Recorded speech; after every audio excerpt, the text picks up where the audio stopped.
In today's video, I'm going to teach you how to open up Second Terminal in Jupyter. This is handy when you want to run commands side by side, maybe monitoring a server in one terminal while installing packages, or checking logs in another without leaving your Jupyter environment.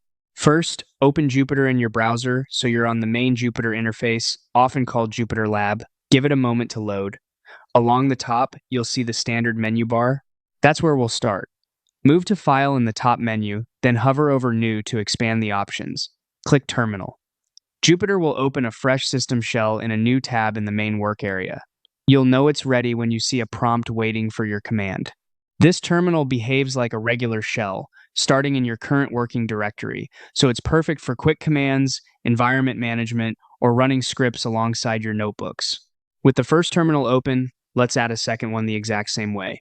While you're inside that terminal tab, look back up to the same menu bar at the top of Jupyter. Click File, hover over New again, and select Terminal one more time.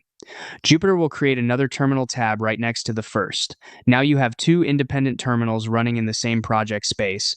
A couple of quick tips to stay organized.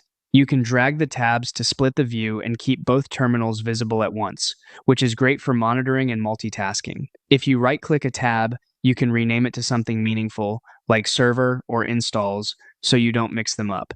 And if you don't immediately see the terminal option in the new menu, your Jupyter environment might have terminal access disabled. In that case, check with your administrator or switch to an environment that allows terminals. That's it. You've opened a second terminal in Jupyter using the File menu, and you're ready to work more efficiently without leaving your browser.